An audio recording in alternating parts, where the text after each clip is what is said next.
Hey,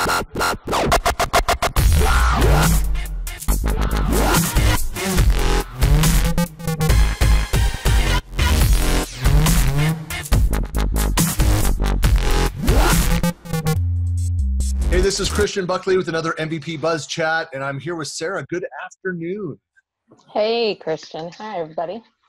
So I know that you're out. So why don't you tell everybody, people that don't know you, I've known you for many years as one of the principals of SharePoint Saturday Twin Cities, amongst other things and involved. But why don't you give us your background, tell everybody about yourself, where you work, where you're from.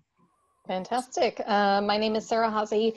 I have known you for many years, which belies our age, surely, because we both look young. I am an Office 365 servers and services MVP.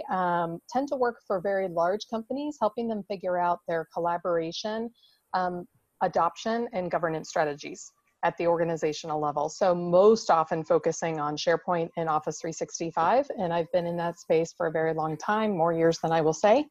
My passion areas tend to be around user adoption, governance, inspiring users to want to get involved, and then leveraging creative ways to be able to gather requirements and build consensus using things like innovation games.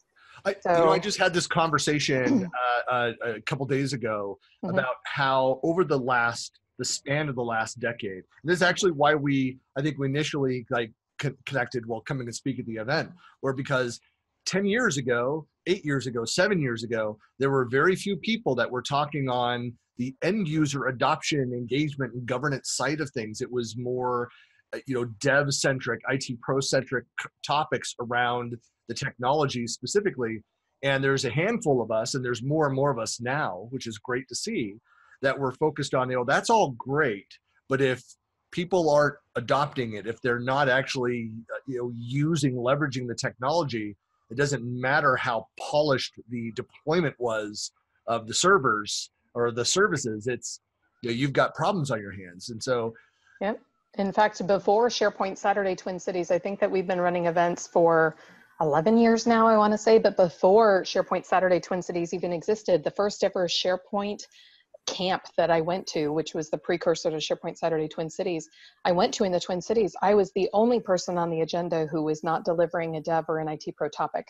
Also the only female speaker on the agenda, which thankfully has also changed a lot in the last 10 years. And it was utterly fascinating because I think a lot of people came just of an interest to see what on earth is this going to be, because it's very different in terms of a perspective. And now when you look at SharePoint Saturday in particular, and with the amount of people that we get, an overwhelming percentage of the sessions are related to information workers and users, power users, makers, and all of those folks. And realistically, that's where the demand is in terms of attendees, and it's where most of our submissions come from. Right. And so it's interesting to see how things have morphed in the last 10 or 12 years. And with Office 365, that hasn't changed, right? If anything, it's only gotten stronger. I'm remembering back, I believe it was in 2010 or maybe early 2011, where I came out and presented to the user group that was there at the Best Buy headquarters. Yes. And so that was you were part of the organizing committee for that as well? I was, yes. Yeah, so my topic was, and I'm sure I've got the slides like in SlideShare or something, but was around governance, because there's the end user side, but there's also just the ongoing, the operational management and the executive buy-in to a lot of what's going on. And so I talked on kind of those topics as well. Yeah. But it's interesting to see how much, just in the, not to get into the technology specifically, but how much the admin consoles have changed and how the metrics that Microsoft now understands that they need to do a better job of attribution and measurement around that adoption and engagement and governance. They talk about governance, constantly, the management of all of these things. They do, and yet it's interesting how far we still have to go. I know I wrote up a blog post last year on this topic, OneDrive. I find fascinating from an adoption perspective. It's pretty easy to go after and get things like your active users or your active user percentage, but I find it interesting that we still have pockets where we can't define what good looks like, and we can't define what great looks like. Many organizations, for example, when they roll out OneDrive, they migrate their shared drive content over to OneDrive, shut down other avenues for being able to store content, in which case everyone is automatically in. So it's impossible to measure engagement of OneDrive utilization in that instance based on active users, because most of your users are going to be active in some manner or have content because you've migrated content to their OneDrive. But for those organizations who have voluntary OneDrive usage, what does good or great look like? 6 months after OneDrive rolls out, if they still have all their shared drives and all the previous places that they have, and you haven't leveraged Fast Track or any other strategy to migrate any content, what does good look like? What is a good market saturation after 6 months? What should you expect or hope for? What about after 9 months? And how do you measure that? So I have a question for you then, Sarah. I want a straight and honest answer here. Mm-hmm. What does good look like? That's the question. Well, as you know, I'm half joking here because it's kind of like the phrase, best practices, and I find myself with these cliche statements of, look, a best practice for one organization is not a best practice for another organization, even within a company. To go and monitor and see that there are, maybe through surveys and interviews, discussions with a team, you just discover, hey, this is a high performing team within the technology, within Office 365. They're leveraging it. They're happy with it. What's different about what they're doing and others? And you can't just say, do all the same things that this team is doing over in these other scenarios, because it may not be a fit for that team culture and needs. And we still haven't addressed the value problem. And ironically, I was delivering sessions about this back in like 2007 and 2008, just because we have content stored in, at that point in time, SharePoint 2007, doesn't mean it's providing value. How many times is the same file stored, and how many different sites? And is anybody actually finding it and accessing it? One of the things that I see all the time is people getting excited about the number of documents stored in OneDrive. Well, I don't care. I mean, frankly, because is that driving value? That's utilization, not the same thing as value. But we're hoarders of information. And as the cost of storage has come down, people have gotten incredibly sloppy in what they store. They're not putting retention rules in place. They're not really doing the management side of that, which is going to cause a bigger problem down the road. Correct. So how do we determine the actual value of the solutions? How is it helping us to achieve our business goals, right? And depending on the type of business that we're in and the type of goals that we have, right? That might be increasing customer satisfaction or employee satisfaction, might be changing and innovating the way that our employees work together. It might be helping the bottom line or reducing the time it takes for us to get our product to market, any of those things. But I think that that's still a critical gap. So those are things that I still am passionate about talking about. And I know that we both kind of live in this world, so that we have recognized the same thing, that people love lists. They love tell me the 5 things to go and do. And as we just discussed, there's no list of 5 things that everybody must do that'll work for those different situations. But it's one of the reasons why, like, Tom Duff and I started doing the productivity tips and presenting them as these, hey, here's ideas of ways that you can improve team or personal productivity, and the ideas. Now, we have our favorites. If I were to go in an organization, of the now 140 tips that we've shared through our webinar series, I might select 10, 15, which I think would fit the scenario, for this person I'm talking to, this client or whatever. But, in general, do you have some, like, I'll use again the phrase best practices, but recommendations for organizations that they should go in and think about and do activities, whether it's part of a initial discovery or just ongoing operations for healthy management governance of these things? I always recommend starting with innovation games are a great way to be able to discern what your business needs are, the pain points, the challenges, and the opportunities, and where they lie. And I think the most important thing is not about the technology or the tool. Is it Teams? Is it Yammer? Do you use OneNote to manage your tasks, or do you use Outlook or To-Do, or where do you manage things? And I think it's more about the personality of not just the company, but the department and the team that you're working on. So for me, it's always about the use case and about people's willingness to adapt to change, technology adeptness, desire to engage with new technologies, and frankly, what they prefer. Because ultimately, at the end of the day, it doesn't matter to me if someone prefers to leverage OneNote to manage their tasks, or Planner, or To-Do, or Outlook, as long as they know best tips that they can use to manage that effectively. And if they're sharing that with other people so that others can learn, Yeah. it doesn't make a difference to me what they use, because everyone's got a personal preference. I'd always use the example of like karate. It's like, do I need to remember all 37 ways of killing a person? No, Right. I just need to remember one when I need it, Right. Yes. in a work situation, of course. Right. Yep.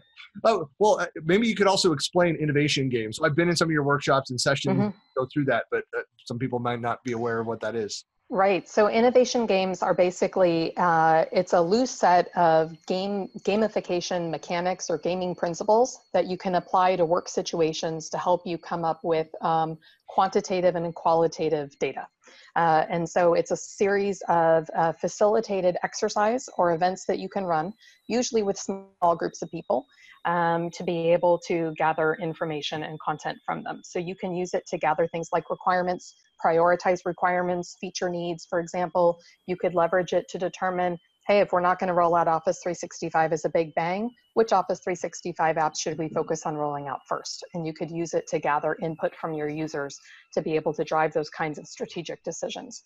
You can also use it to identify things like pain points and challenges. So, and I have several blog posts on this, but one of my favorites to do is an exercise called Speedboat or Sailboat. And it's where you go and ask people a question, right? What's holding us back from getting to Office 365 user adoption nirvana, let's say? And what are the anchors or the challenges that are holding us down on our path to get there? And it's really enables everyone to be able to have a voice in sharing what they consider the challenges to be, and you go through a group facilitated discussion of those items in a ranking exercise that then gives you the ability to have not only qualitative data about what the challenges are, but some amount of quantitative data around what's the highest priority, what's the biggest pain points. And so it's that ability to effectively distill what normally seems like a whole lot of noise into something that you can actually utilize. You know what I love about running those kinds of scenarios, and too, is especially if you're able to like break up into different groups and have them run through those exercises and share back with the larger group, is that what inevitably happens is that they'll share some real world experiences of projects that they'll go through. They'll focus on some different team or scenario or project, and then what they would have done to solve that better, or what they leveraged from that. And in sharing that back, you then see just a broader set of examples of these use cases and scenarios, and how people tried to resolve them, ran into problems, all things that others in the room will be able to identify with, and probably like, hey, yeah, I had a similar scenario. Oh, that we took a very different approach. That might have worked out much better. And to hear those examples from peers and people within the organization is so much more powerful than sitting and listening to an expert say, hey, here's 5 things that you can go and do. So you're almost kind of seeding the community within that organization of, hey, I'm aware that this other team ran into something similar. I'm going to go follow up with them after this half-day workshop, and to see what else I can do to improve. It really does. And it builds rapport among not just for you, the facilitator, and the people who are participating, but the people who are participating with one another. It builds that community that's so important for that Office 365 engagement. Well, so here's another small, easy lob over the fence question is how do you define governance? I like to define, you know what, I always start off in my head, as soon as anyone asks for a definition of governance, I first think of Susan Handley's definition of governance, which is no sharp edges. And I always thought that was a really good definition of it. I have to tell you, I take a practical lens to governance. Governance means very different things at different companies based on the industry that you're in, the culture of the organization, the expectation of leadership, and really how people engage with data. I've worked at companies where I've put together governance models that are 6 big pictures. And that's it. The entire governance of SharePoint was 6 big pictures. But you know what? Everyone, when they looked at those pictures, knew exactly what was underneath them. But it fit very well in that company culture.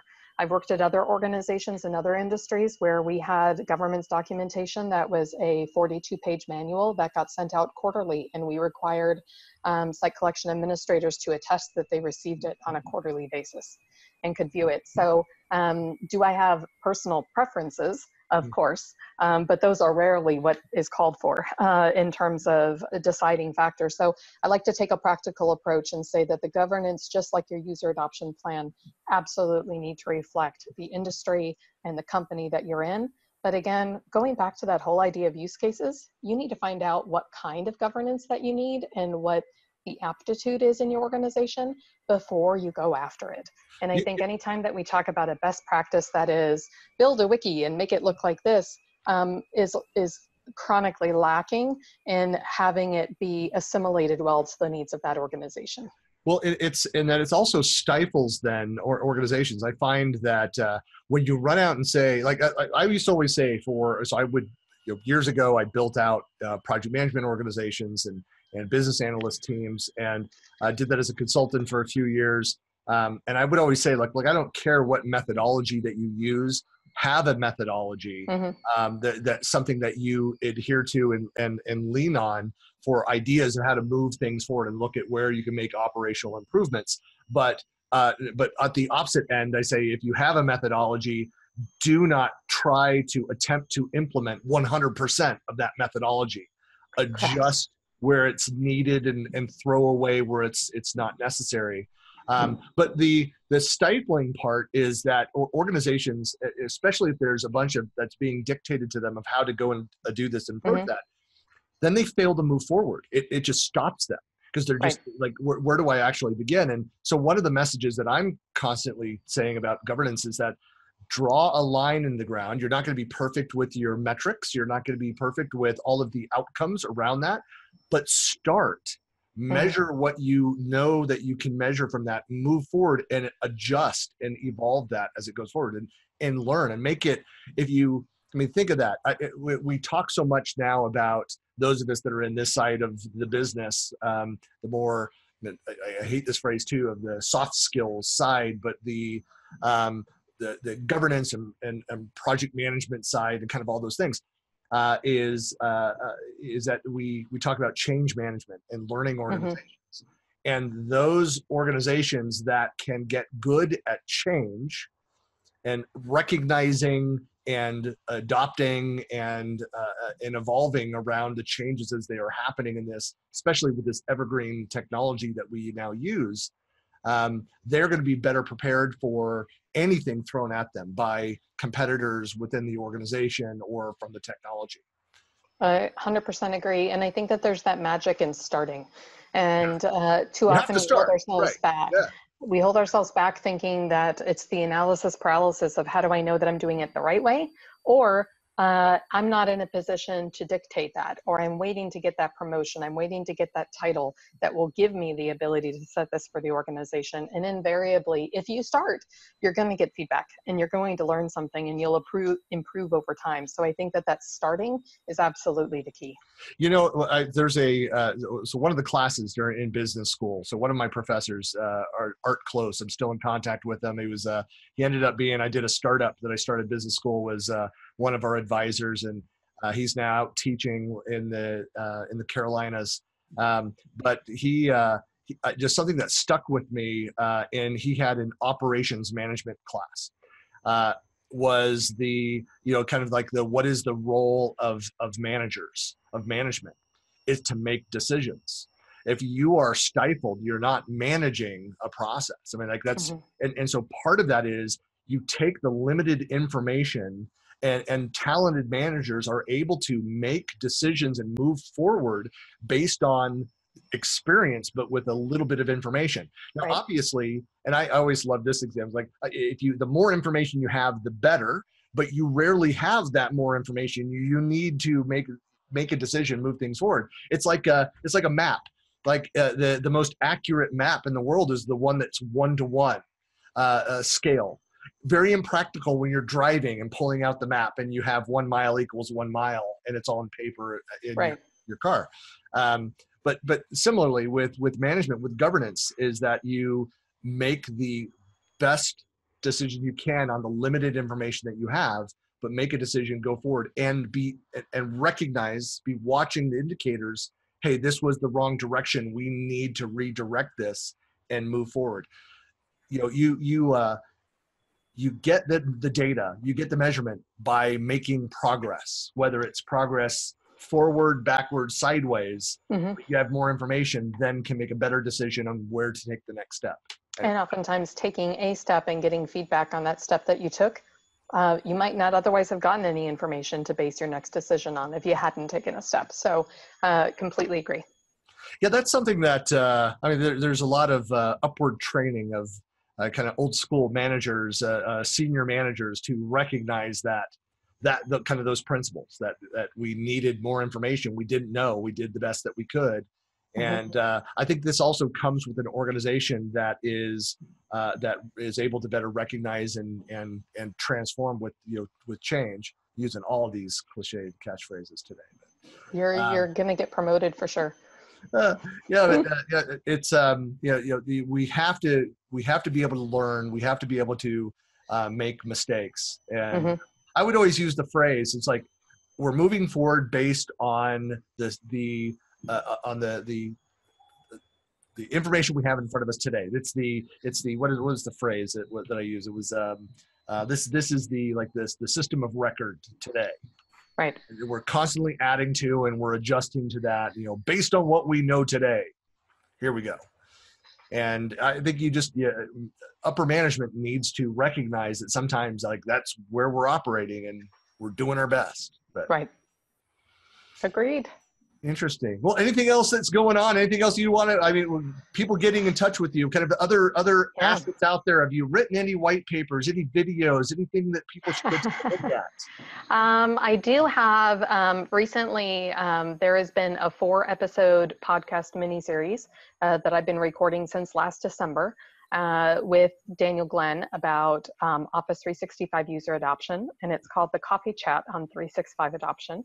And you can certainly find it on my blog, blog.splibrarian.com, or you can Google it. That's been a really fun series to do. It's really about 2 hours, just over 2 hours of content split over 4 episodes. It's really stem to stern how to lay out user adoption methodologies, clever ideas for user adoption, why the 5-step process for user adoption does not work.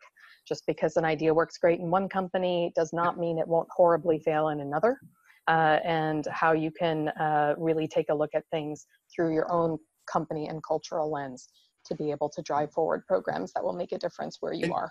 And you are, I should point out too, that you are also part of the extended Regarding 365 team. Yes. And so yes. Can you also find it through those resources, through that? You can find it through Regarding 365. Yes. So if you go, for those that aren't familiar with Regarding 365, if you go, it's out on Medium. If you do a search for, RE365 or Regarding 365 as one word, right. And I think that's the Twitter handle as well. Yes, that is the Twitter handle. They'll be able to find it there. Yeah. So some great resources. I'd say that I'm a bit my lackluster performance and within that group, and I'm also part of the extended universe, the RE365 extended universe. There you go. Occasionally my content finds it's like the superhero universe. That's right. It kind of is, though. Yeah. When you think about that. And I was kind of praising Daryl and Daniel for the lack of sleep and all the work that they do around all the updates. And Daryl's like, it's really not that big of an effort. We just do this and this. I'm like, don't undersell yourself. I mean, it's a tremendous amount of work that they do and a great service. And I would say, excluding myself from that, all of the other regular contributors for it, it's just a fantastic resource for all things. If you're, one of the most common things I hear from people in the Office 365, for the customers is, how do you guys keep up with everything? And the first answer is, I don't. The second answer is that I leverage a couple resources, and Regarding 365 is one of the key resources. Absolutely. And it's all out there regarding 365.com, but they've got the shows that they do, the Message Center show, all the blog content.